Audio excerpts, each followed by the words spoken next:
¿Estás tú? Vale. Ya, perfecto. Pues ahora ya sí estamos grabando. Buenas tardes de nuevo a todas y todos. Y vamos a partir con la siguiente mesa de la tarde de las jornadas sobre sostenibilidad, coordinada a través del Magíster de Desarrollo de Entornos Sostenibles de la Facultad de Arquitectura y Artes de la Universidad Austral de Chile. Y para dar inicio a esta mesa número 2, comenzaría en este caso con la ponencia del profesor Dr. Antonio Sumelsu, titulada Bienestar mental y entorno construido, evidencias para la planificación de ciudades saludables. Así que muchas gracias, Antonio, todo tuyo, cuando puedas. Gracias, Andrés. Gracias igual a Karen por la invitación a este seminario del Magíster. Yo feliz de estar acá y poder discutir y ver, obviamente, ponencias y discutir sobre este tema que es tan importante en estos tiempos. Bueno, en realidad mi presentación, por algún motivo no la puedo compartir. Ahí está, sí. Llevo algunos años investigando y trabajando sobre cómo las condiciones del entorno construido pueden promover una mayor sostenibilidad en ciudades intermedias en el sur de Chile. Y tras un proyecto Fondesit que trabajé que terminé el año pasado, he buscado de alguna manera ver de qué manera estos diversos conceptos a escala barrial pueden incidir en la intervención de instrumentos de planificación para poder orientar transformaciones hacia una mayor sostenibilidad. Estos resultados han orientado principalmente, se nos orientaron mucho en la importancia del bienestar en los espacios públicos y la importancia de la incidencia que puede tener el entorno construido en promover un mayor bienestar mental. Y aquí aparece cómo el diseño urbano, ¿cierto? Y los instrumentos de regulación normativa pueden jugar un rol esencial en poder generar un mayor bienestar mental. Entonces, básicamente, esto es una pequeña presentación que les voy a mostrar un poco sobre cómo hemos avanzado en este tema. Construir, digamos, acerca de las características de los entornos y sus potenciales beneficios para el bienestar mental de las personas. Hicimos un análisis bibliométrico que propone la construcción de un marco conceptual para el rediseño de espacios públicos y cuya relevancia apunta a generar nuevos conocimientos para promover el desarrollo de nuevas políticas públicas urbanas y mejoramiento de instrumentos de diseño urbano barrial que apuntan a la promoción de entornos más saludables y sostenibles en ciudades chilenas. Bueno, todos conocemos la Agenda 2030 de las Naciones Unidas para el Desarrollo Sostenible, que respalda que la salud y el bienestar son dimensiones y objetivos urgentes del desarrollo sostenible para las ciudades, y en la cual incluye el garantizar una vida sana y promover el bienestar de todos a todas las edades en ciudades. Similarmente, la nueva agenda urbana adoptada en Hábitat 3 reconoce no solamente vínculos fundamentales entre salud y desarrollo urbano, sino que también refleja la importancia de cómo los entornos pueden influir positivamente en el bienestar de las personas. En este sentido, mejorar las políticas en salud no es solamente un tema o una cuestión de profesionales de la salud, sino que también el diseño urbano y la planificación tienen una responsabilidad fundamental en promover asentamientos más saludables. Si revisamos en Chile en la actualidad algunos datos, aparecen información bastante preocupante respecto al bienestar de las personas. Según la Organización para la Cooperación del Desarrollo Económico, Chile ocupa el lugar número 33 de un total de 36 países evaluados en un ranking de una serie de indicadores que contemplan el bienestar de la población, como por ejemplo la satisfacción con la vida, el cuidado de la salud física y mental, y especialmente la calidad del medio ambiente o entorno en el que se vive, que son los que recomiendan mucha y mayor atención. Y las demandas sociales que han emergido desde octubre del año pasado en Chile reclaman estos conceptos como derechos, así como también la necesidad de habitar con mayor equidad, dignidad y equilibrio ambiental. Además, la aparición de la pandemia COVID-19 y sus impactos en las ciudades ha generado eventos adversos para la sociedad, diluyendo precariedad y vulnerabilidad del entorno construido en que las condiciones de bienestar mental de las personas se están deteriorando rápidamente y significativamente. En este contexto, varios autores han sostenido que gran parte de las causas radican en los acelerados procesos de urbanización y densificación edificatoria medida, con efectos espaciales negativos que están afectando directamente la vida urbana de las personas. También un creciente cuerpo de evidencia sugiere que estos cambios tienen influencias negativas en el bienestar mental de las personas, Problemas como el estrés y la ansiedad, los estados de ánimo en general y la satisfacción con la vida son algunos aspectos del bienestar mental influidos por la calidad física del entorno construido. De acuerdo a la Enciclopedia de la Investigación en Calidad de Vida y Bienestar, el bienestar se define como la experiencia humana y el funcionamiento psicológico óptimo, las que involucran experiencias subjetivas y condiciones objetivas indicativas de tipo físico, mental y social. Desde la psicología, el bienestar es un indicador subjetivo que consiste en 3 componentes. El bienestar hedónico, que afecta a las emociones de una persona con referencia a un punto particular en el tiempo, derivadas de experiencias inmediatas.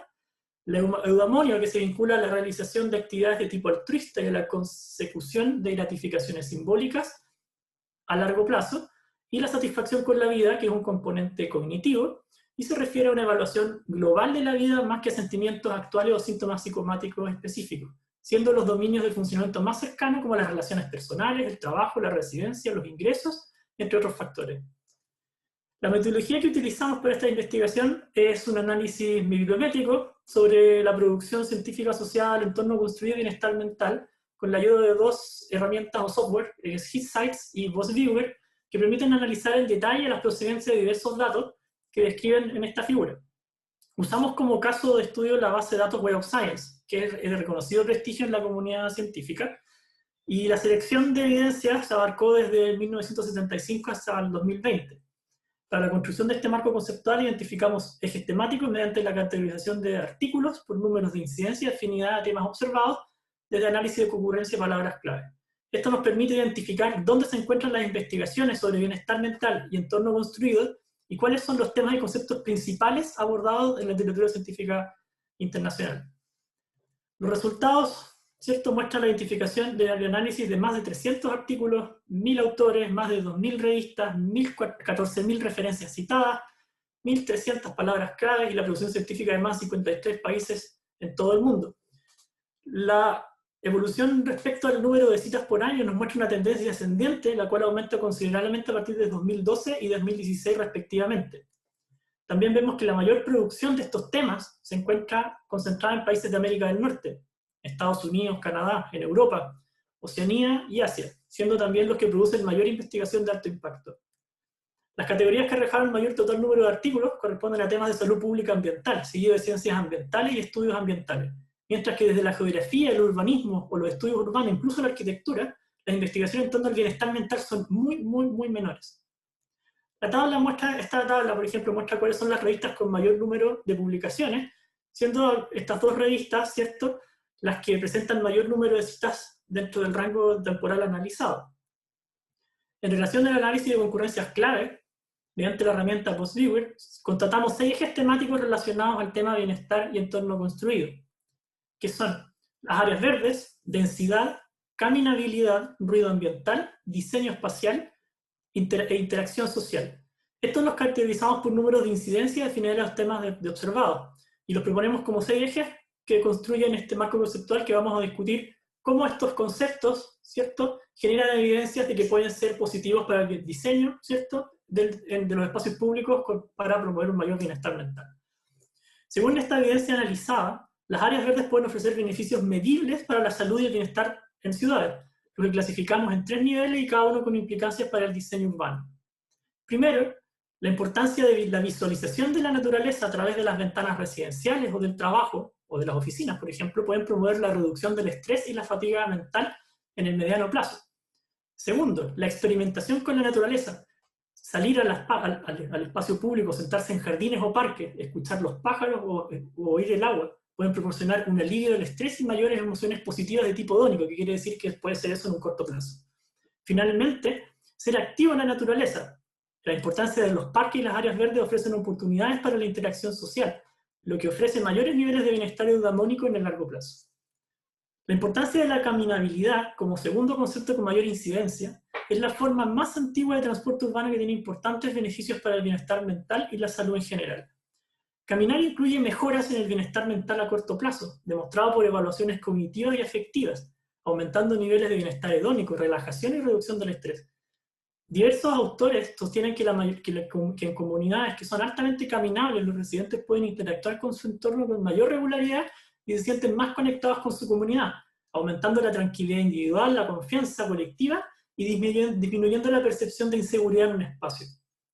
Con respecto a la densidad, la evidencia aquí es mixta, porque si bien el acceso a los servicios es mejor en entornos de mayor densidad, estudios recientes demuestran que las áreas con vitalidad extrema, causadas por alta densidad, generan mayores relaciones superficiales entre los residentes, así como en los edificios de gran altura donde calles de menor ancho provocando estrés y afectando negativamente la satisfacción con la vida por problemas como la pérdida de privacidad, por ejemplo, y exposición constante al ruido, como lo que ocurrió con la construcción de este edificio en la Inglaterra.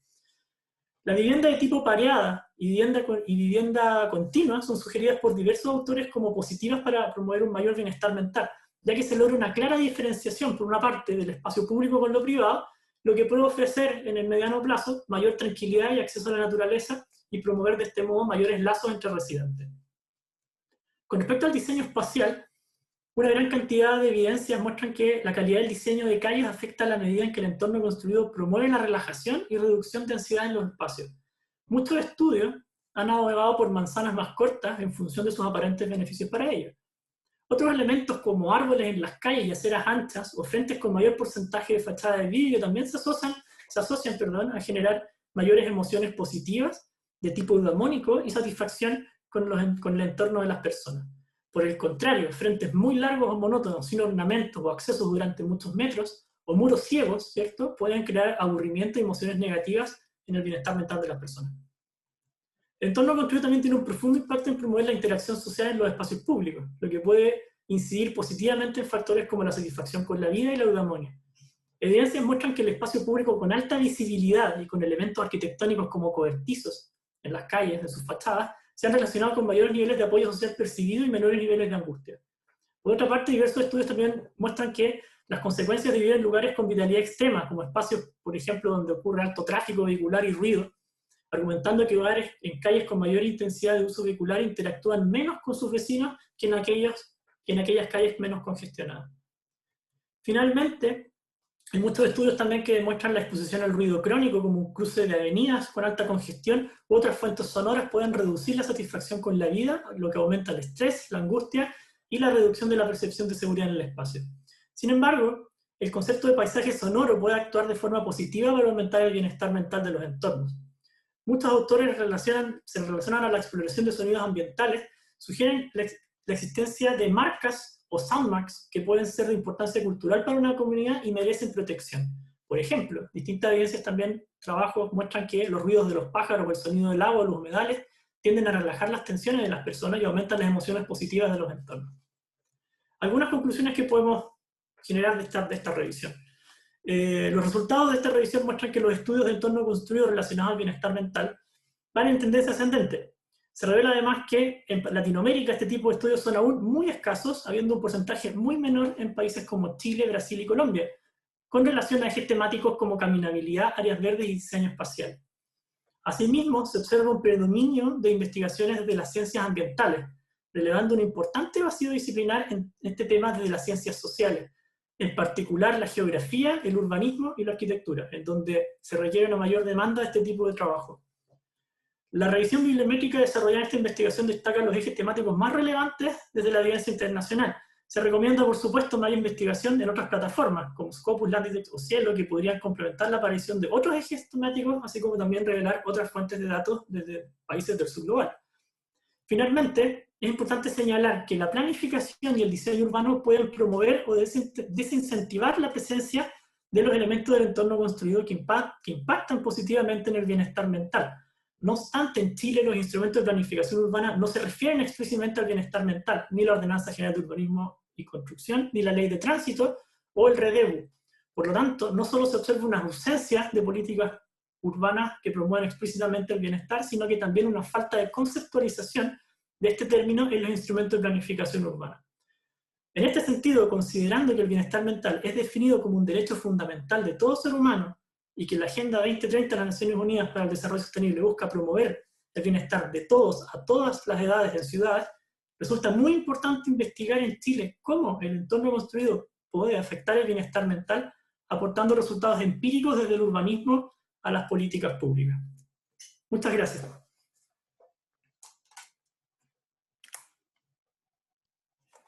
Voy a dejar de compartir. Antonio, por tu presentación. Claramente, bueno, el reto de 2021 va a ser ese análisis del bienestar mental y el entorno construido, y sobre todo ligado a la parte más urbana de nuestras ciudades en Chile y a nivel internacional, ¿no? Súper bien. Muchas gracias por la presentación y pues avanzando en el programa. En este minuto sigue nuestro egresado del programa de Magíster MADE, el Magíster Jorge Ríos, con la ponencia El Plan Regulador Comunal y su impacto ambiental en los humedales urbanos de la zona centro, sur y sur de la ciudad de Valdivia. Así que muchas gracias, Jorge, también, y somos todos oídos a partir de ahora. Muchas gracias. Muchas gracias. Parece que no puedo compartir. Ok, un segundo. Ahí estoy. Ahí está.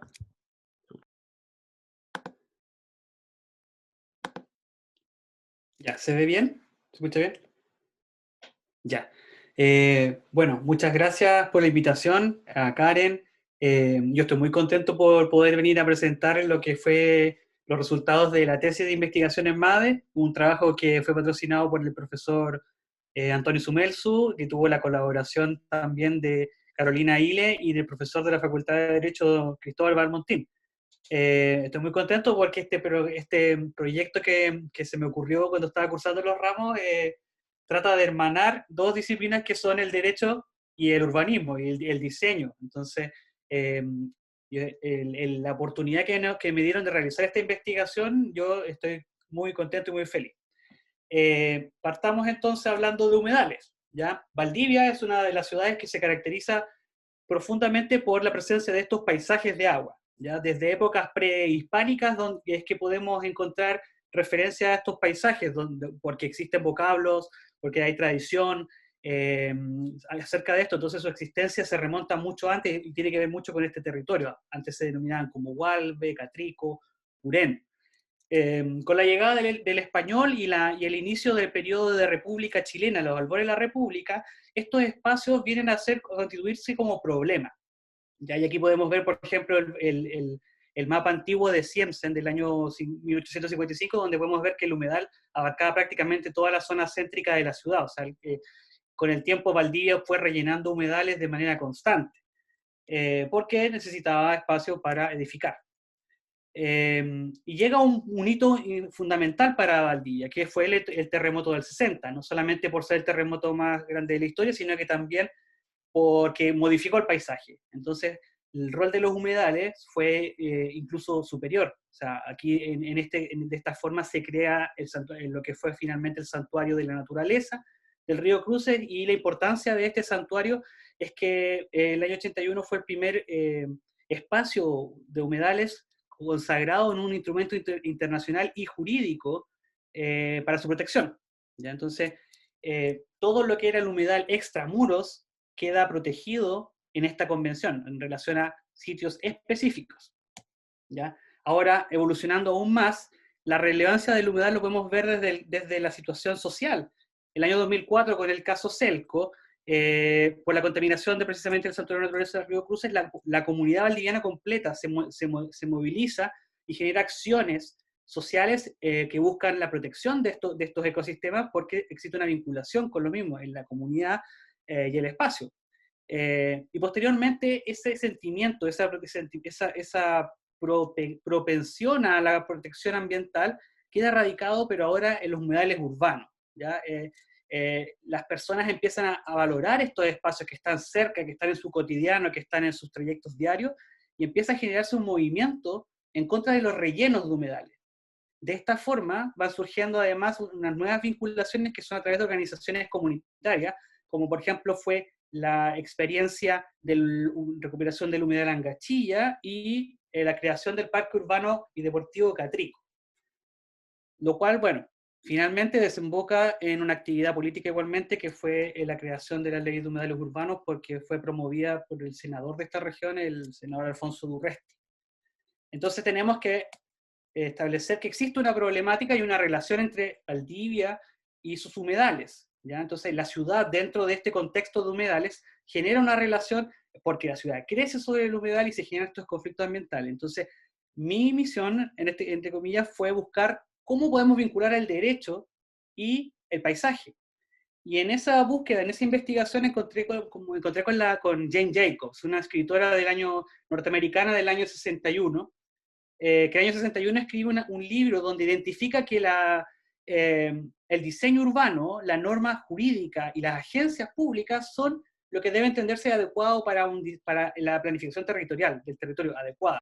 Entonces, ese vínculo me dio la oportunidad para continuar esta investigación en relación a que la norma y la agencia pública con los determinados productos de su actividad, que en este caso son las normas jurídicas, poseen una relevancia dentro de la planificación y también dentro de los impactos que pueden sujetarse y sufrir los ecosistemas, como en este caso los humedales urbanos.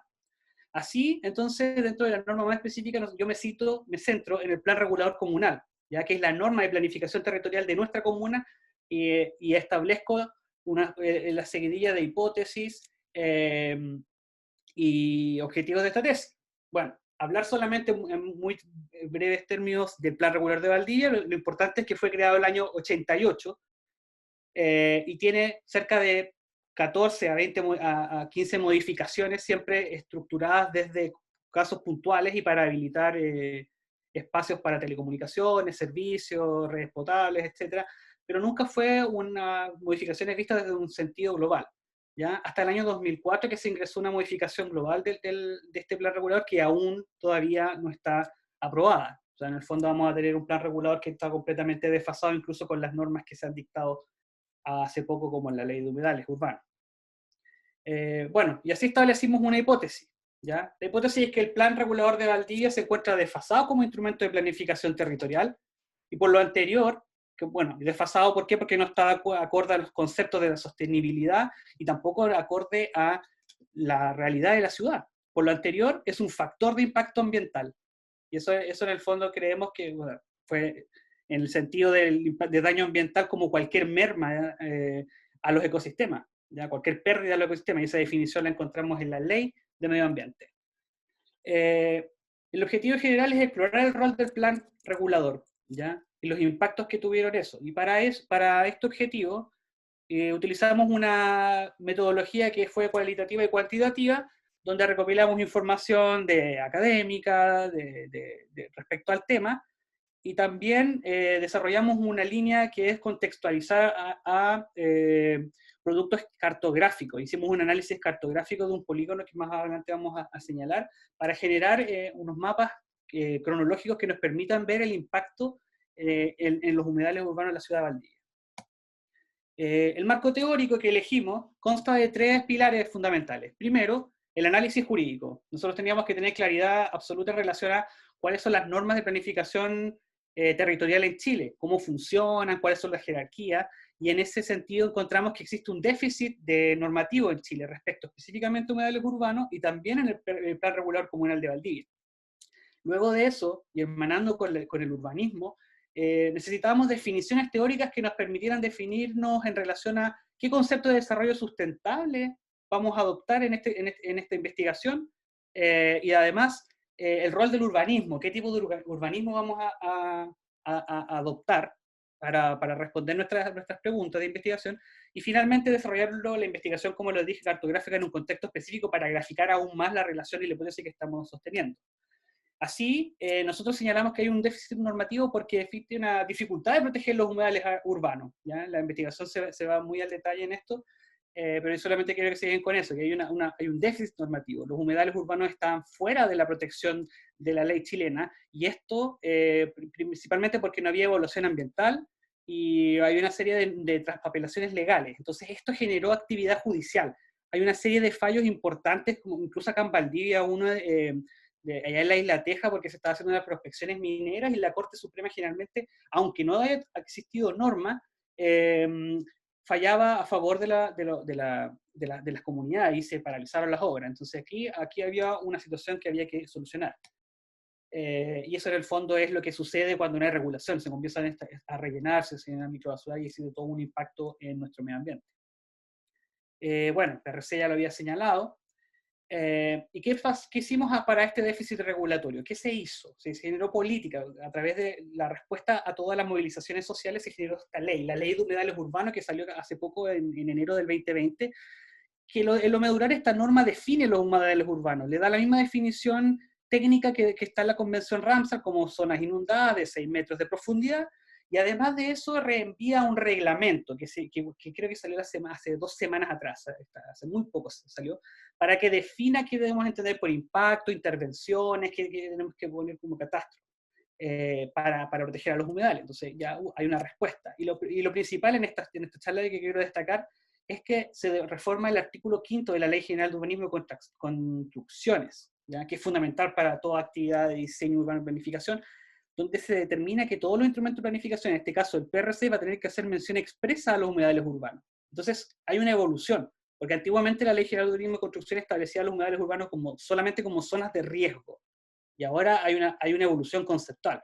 O sea, al siguiente PRC que tengamos en Valdivia, obligatoriamente vamos a tener que establecer estos espacios como tal, ¿ya? Herramientas conceptuales.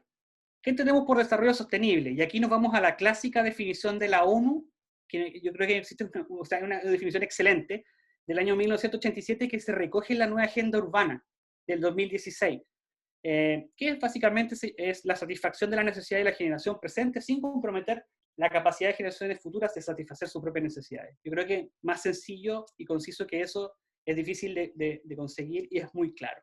Y además de esto, esta nueva agenda urbana establece principios como urbanización planificada, la evitación de especulación de terreno, etcétera, etcétera, etcétera. O sea, en el fondo es un instrumento operativo que ya existe.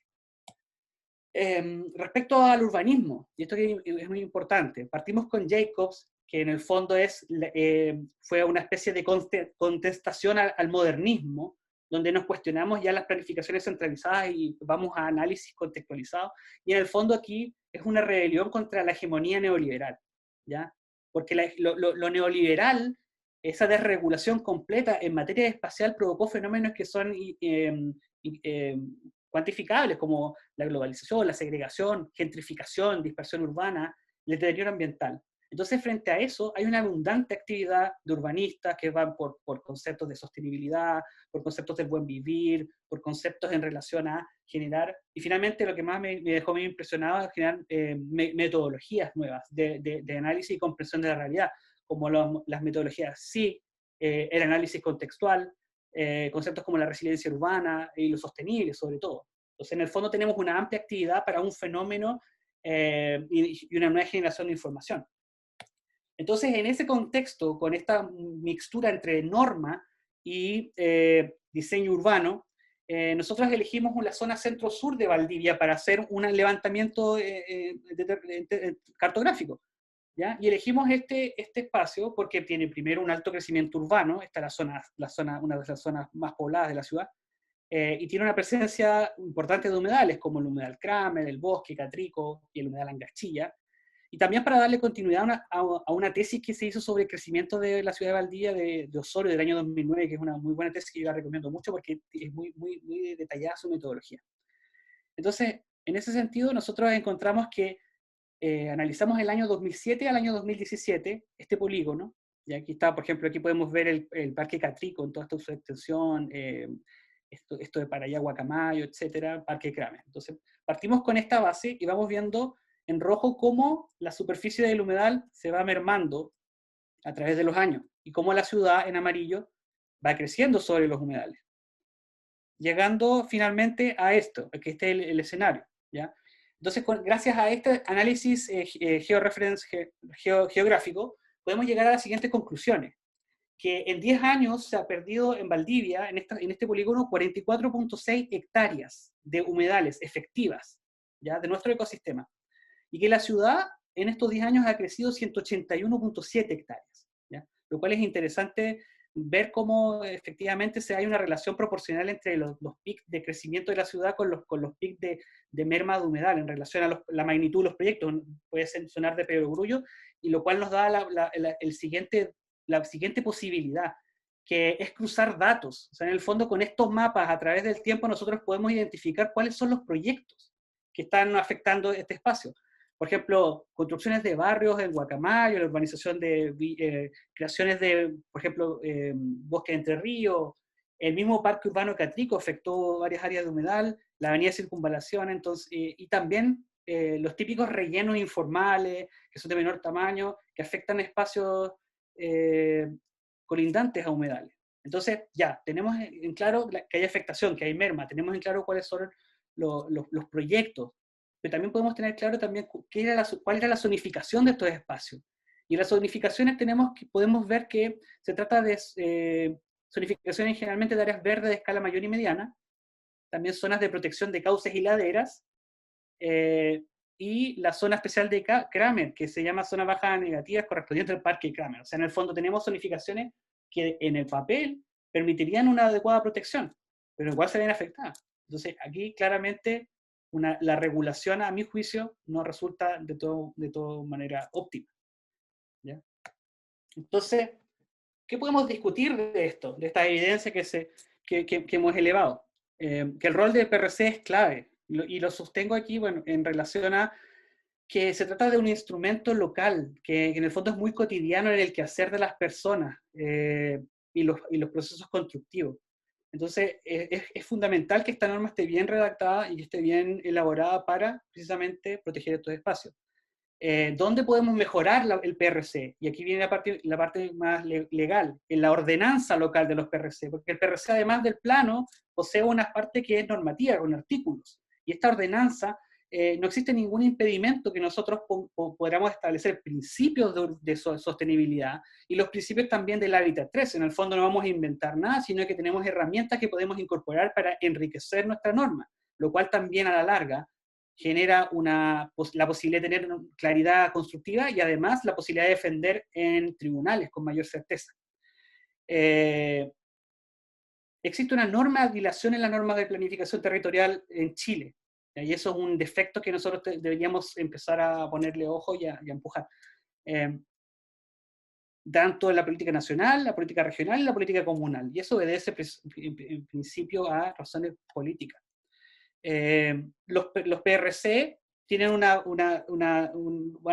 a seguir siendo, a pesar de que el reglamento establece, va a haber una cierta indefinición respecto al concepto de humedales urbanos, ¿ya? Porque se habla del humedal como solamente la zona inundada, pero el humedal tiene un área de influencia o buffer zone que efectivamente extiende el rango de afectación y por lo tanto tenemos que valorarlo como un todo.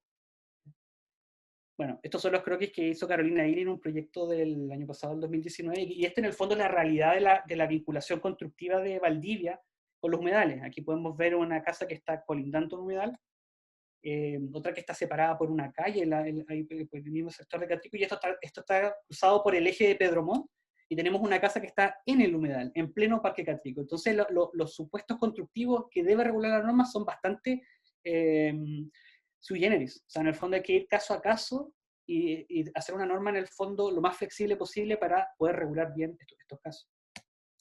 Como conclusiones, consideramos que los humedales urbanos y sus problemáticas son de relevancia social porque generan movimiento político y social. Creemos que existe todavía un déficit normativo en relación a, aunque incluso que estemos con la ley de humedales urbanos, porque precisamente tenemos que empezar a ver el fortalecimiento de los planes reguladores comunales. Porque esa es la norma que en el fondo va a ir, dicho muy coloquialmente, al hueso de este problema, ¿ya? Por lo tanto, si mientras no exista esta regulación, van a seguir pasando los mismos fenómenos de relleno, de construcciones ilegales, etcétera, etcétera, etcétera. El urbanismo tiene un rol importante, se han generado mecanismos, y tenemos mucha información, ¿ya? Que se puede consultar y que está disponible para la toma de decisión. Bueno, hubo mermas en Valdivia, la ciudad sigue creciendo de manera desorganizada, tenemos que fortalecer los PRC, y finalmente una conclusión que agregué a último momento, pero me pareció, porque en relación a lo conversado en las jornadas de diseño urbano de la Universidad de Chile, es que el rol de la autoridad del conocimiento, lo coloqué, ¿ya? El rol de la academia como un deber ser, que se vincule en la construcción de la política y la gobernanza en planificación territorial, ya que si existe la información, si existe la evidencia, hay que incidir. Y con eso cierro. Muchas gracias por el espacio. Muchas gracias, Jorge. por tu presentación. Sí, me faltó el aplauso. Ahí. Muchas gracias por la presentación y por compartir tu experiencia también con tu proyecto. Y bueno, también nos ha ayudado a medir exactamente, ¿no?, el problema con los humedales y lo que ocurre en Valdivia, esa medición, esas imágenes como progresivas que iban ocurriendo y el medir el dato exacto. Yo soy como más de número y de Excel, entonces ahí ver el dato de cuánto humedal hemos perdido, fantástico. ¿Cómo podemos arreglarlo o cómo podemos hacer que no se pierda ni un centímetro cuadrado más, ¿no? Entonces sería como el objetivo, si ese es lo que queremos mejorar. Bien, pues muchas gracias, Jorge, de nuevo, y continuamos con la siguiente ponencia. La tercera ponencia de esta mesa número 2 la lidera la profesora Tirsa Barría y el título de su ponencia es Proyectos fragmentados para un territorio unitario. Mosaico cartográfico de Cautín, Araucanía. Tirsa, por favor, cuando pueda. Ahí está. Súper bien. Muchas gracias. Gracias, Andrés. Gracias, Karen, también por la invitación a realizar esta pequeña ponencia. Me voy a colocar un temporizador. Proyectos fragmentados para un territorio unitario, mosaico cartográfico, ¿cierto?, de Cautín, Araucanía, corresponde a una parte de la tesis doctoral que se encuentra en su última fase de aprobación, desde la cual se investiga la relación entre la cartografía, las ideas y acciones que llevaron a la conformación del territorio de la Araucanía. Sobre la base del territorio como proyecto y del mapa como territorio, investigada por autores como André Corvós, Johannes Rennes, Svetlana Alpers, Manuel de Sola Morales, Joan Busquet, una muy buena parte también de investigadores argentinos. Ellos son, en cierta medida, los que constituyen, ¿cierto?, el marco teórico y metodológico que se desarrolla en la tesis. Por tanto, se busca demostrar que la Araucanía como territorio es un proyecto que se concibe por una serie de sustratos de ocupación y colonización como un proceso sistemático y complejo, donde interactúan proyectos de diversa naturaleza que van paulatinamente transformando el territorio, por lo cual este es dinámico, sin duda, y está sujeto, ¿cierto?, a esta idea, ¿cierto?, de perfeccionamiento continuo. El corte temporal que yo le di al menos a la tesis se inicia en 1861, que es con el inicio de las operaciones de Saavedra para el proceso de pacificación de la Araucanía, y culmina con 1916, con la publicación de una de las primeras cartas catastrales para las tierras de colonización del sur de Chile, que fue un proyecto emblemático, se podría decir, del desarrollo cartográfico a nivel de catastro territorial. Una de las premisas con la cual parte esta investigación es la que señala André Corvós. Comprender el territorio es representarlo, es decir, se elabora un mapa, en primer lugar para conocer y en segundo lugar para actuar. Y esta, en cierta medida, es la frase que da a entender y que también corona el desarrollo cartográfico que se inicia en el siglo XVI y desde la cual, ¿cierto?, se puede entender la construcción del territorio. Un ejemplo de ello, sin duda, lo vemos en este mapa, que es una de las primeras representaciones de Valdivia, de la traza original de su fundación de 1552, y que fue elaborada por un cartógrafo que iba en la expedición, ¿cierto?, de Henry Bauer en 1643, y que posteriormente fue publicada en Ámsterdam en 1646. Ahora, la continua superación de las fronteras entre la civilización y la barbarie, se han concebido estos dos territorios que se muestran, ¿cierto? Estados Unidos por un lado y Argentina. En ambos casos, el modelo territorial de la grilla, como forma de división, fraccionaba el territorio en secciones, lo que permitió la venta de tierras fiscales y, sin duda, la ventaja para la generación de los grandes latifundios. En el caso de Norteamérica, que es la imagen que vemos a la izquierda, esta expansión económica y ocupación geográfica se fundó paulatinamente hacia el sector noroeste, sobre la base de territorios que no pasaban a ser considerados estados de la Unión, hasta que alcanzaban cierto umbral demográfico y productivo que estaba determinado por la ley de 1786. En el caso de la ocupación de la Pampa Argentina, que está en el otro extremo, se elaboraron en la segunda mitad del siglo XIX un conjunto de políticas institucionales orientadas a definir y consolidar el territorio estatal, tanto para los ejidos como para el trazado de los pueblos y las colonias. Entendamos ejidos, ¿cierto?, como ese territorio, ese espacio geográfico que está inmediatamente después de la ciudad, del trazado urbano. Ello contribuyó a un registro detallado de los propietarios y las superficies que se muestran en el plano catastral de la nación, que es la imagen grande donde está el territorio de Argentina. Sin duda, las estrategias que colaboraron a fijar el territorio de los respectivos países apuntaban a controlar sobre los espacios vacíos por medio de la creación de nuevos asentamientos y espacios urbanizados con el fin de controlar distancias y a través de ellas, sin duda, controlar el territorio. En el caso de Chile, una de las primeras representaciones se observa en este plano que se llamó Tábula Geográfica Regnum Chile, que fue elaborada por el jesuita Alonso do Valle en 1646 y, según Catherine Björdeck, como un medio de propaganda en la Iglesia de Roma para adquirir fondos a la empresa de colonización del sur de la Patagonia, con esta idea de que existían estos árboles de pimienta que estaban ubicados hacia el sur, cosa que en realidad no le fue muy bien porque finalmente no le dieron fondos para poder continuar con el proceso de colonización de forma mucho más fuerte. Otro aspecto a considerar es la transición de un Chile transversal a un Chile longitudinal, donde el imaginario moderno del territorio se funda en un modelo de ordenación que privilegió la integración espacial del mismo. Entre sus acciones estaban la delimitación de la frontera, la aplicación de modelos de ordenamiento y repartición de tierras, la colonización de las tierras con migrantes blancos, la extracción de recursos naturales y, por sobre todo, un robusto cuerpo de leyes como marco jurídico que permitiera al Estado llevar a cabo, ¿cierto?, los objetivos que tenía.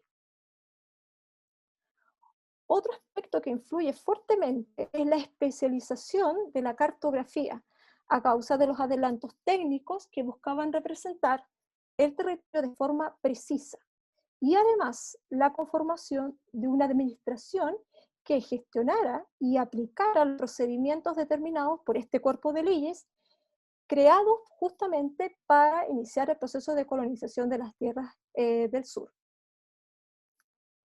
Es así que surge y se busca fortalecer un nuevo orden territorial para esta zona sobre la base de un proceso sistemático de repartición de tierras y legalización de la propiedad tanto de colonos, de ocupantes nacionales y también de indígenas, lo cual se inició con uno de los primeros remates de tierras que se da en 1873 en la ciudad de Santiago. De ahí surgen, ¿cierto?, estas construcciones cartográficas que en cierta medida son parcializadas y que son tan diferentes y abarcan tan diferencias territoriales como las que vemos en la parte inferior, ¿cierto?, que son, en este caso, divisiones territoriales para entregas de catastro, para entregas de remates de tierra, y en la parte superior, divisiones para la entrega de títulos de merced a los indígenas. Es así como surge la siguiente pregunta: ¿cuáles son las acciones y proyectos que conformaron este territorio? Hay de dos tipos. Hay acciones que son aisladas por un lado y que están fundadas en la ley de 1866, que están donde se definen los remates, las relaciones indígenas, las concesiones a las agencias de colonización y las ocupaciones tanto de nacionales como de algunos extranjeros y también militares. Y por otro están los proyectos que son de distinta naturaleza.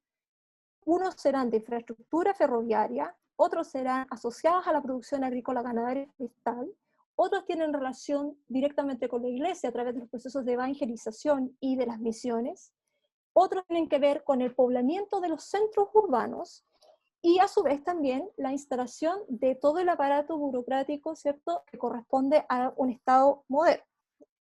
Y en ese sentido, lo que vemos aquí en esta imagen corresponde justamente a una pequeña fracción de ese primer ordenamiento que se hace para poder tener esta visión totalizadora del territorio de la Araucanía, que corresponde a este plano, que es de 1908, que lo que muestra es un terreno que está ubicado, ¿cierto?, al sur del río Cautín.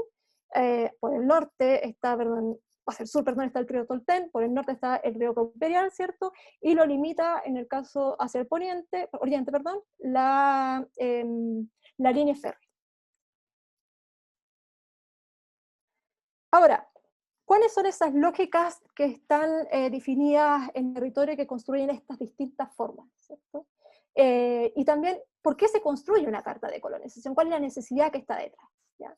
Como yo les dije, el anterior, ¿cierto?, corresponde a una pequeña fracción que se construye en 1908 y que siempre cruza, ¿cierto?, con, en este caso, el mapa de 1916, que en este caso es mi objeto de estudio. Te vas a dar cuenta que en realidad todo el resto del territorio prácticamente era una sumatoria de pequeños proyectos fragmentados, pero que no estaban todavía unidos.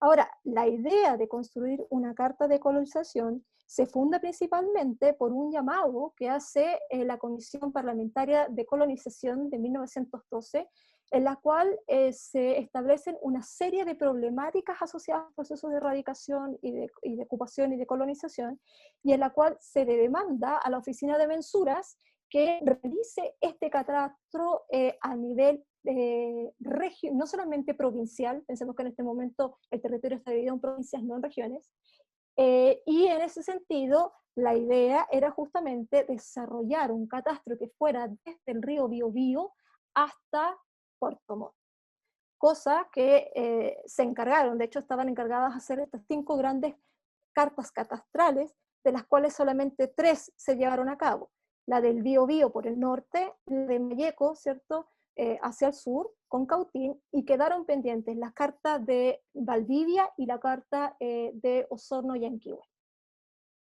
Ahora, ¿qué era lo que propone esta carta? Propone en realidad mostrar una condición de estabilización del territorio, ¿ya? Y uno lo ve sin duda en el zoom que puede rastrear, ¿cierto? Y que está en la imagen en este caso, donde se identifica claramente la división parcelaria, ¿cierto?, el nombre del propietario, la cantidad de hectáreas e incluso la numeración asociada al tipo de escuela que estaba considerado.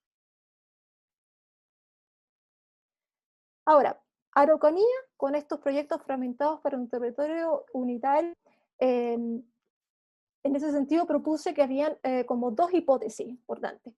La primera dice que la ocupación y ordenamiento del territorio de la frontera, como acto seguido de la pacificación de la Araucanía, fue un proceso de gestión intencionado del Estado, en donde las lógicas de trazado de la propiedad, la infraestructura, el tamaño y posición de los centros poblados contribuyeron al proyecto de unificación territorial como consecuencia de una visión de desarrollo económico en esta zona del país, principalmente mercantilista, ¿cierto?, que es un poco esta idea de la mercantilización o de la sociedad mercantilista apoyada, ¿cierto?, y desarrollada más bien, ¿cierto?, por Gabriel Salazar.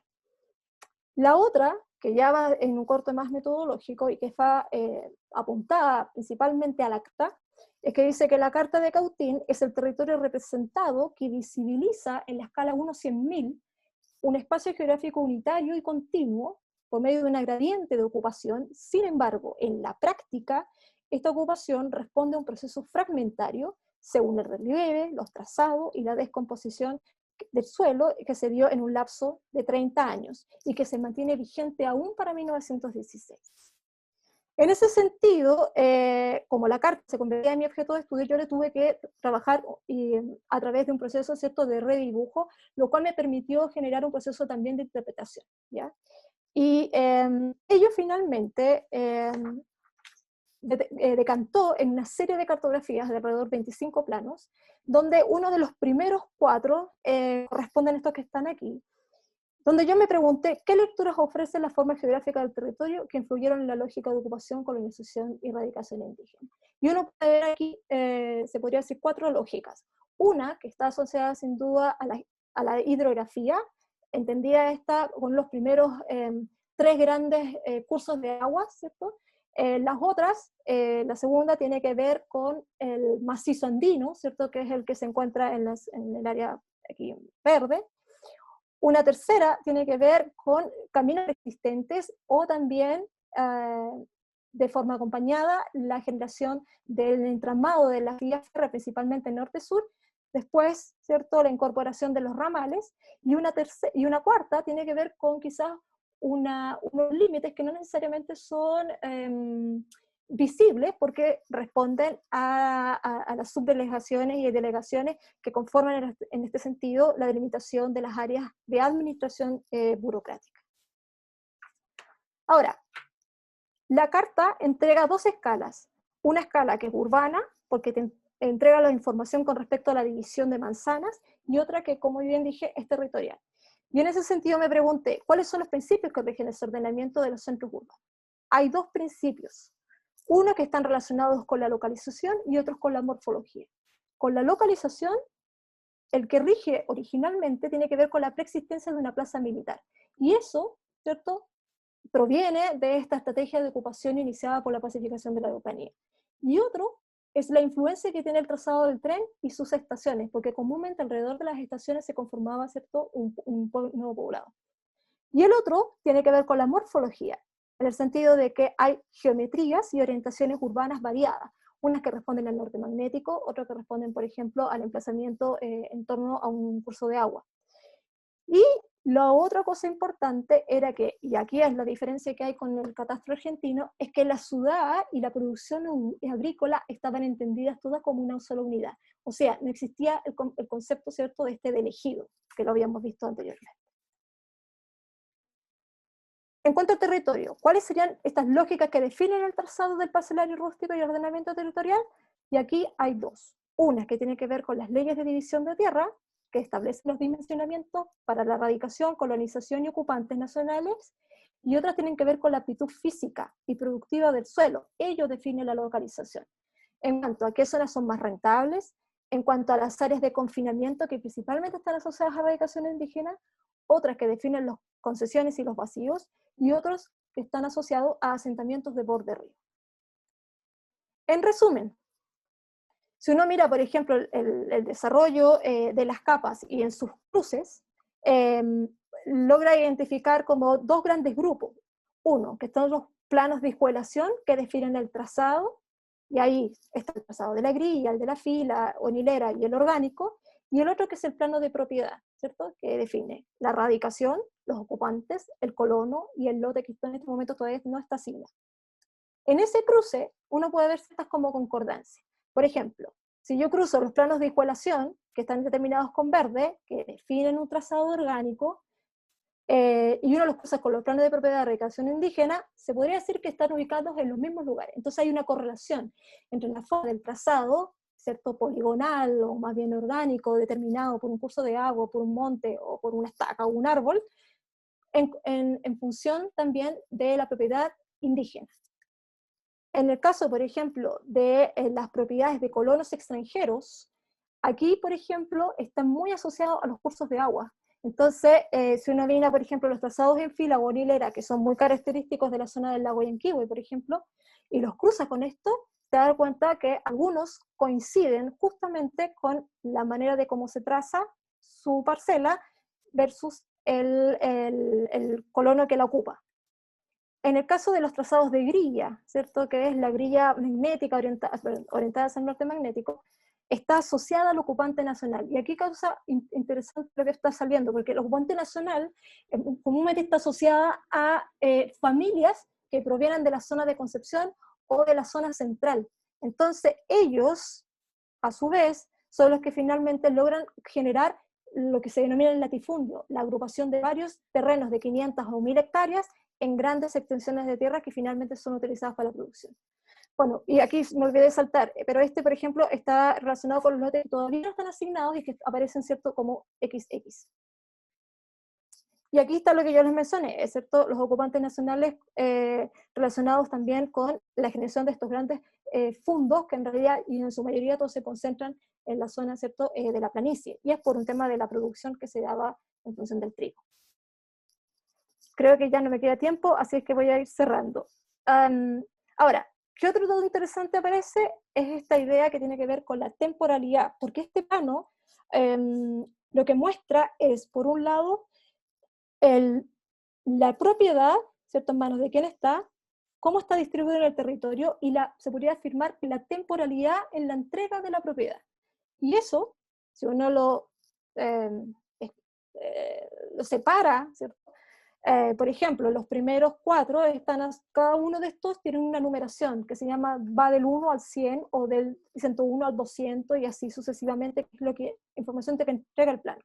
Te vas a dar cuenta que un gran esfuerzo primero para poder legalizar la entrega de la propiedad se genera en los primeros años, pero a medida que van pasando, ¿cierto?, las numeraciones, te vas a dar cuenta que en realidad las últimas zonas en ser como entregadas están ubicadas en la zona norte de la provincia.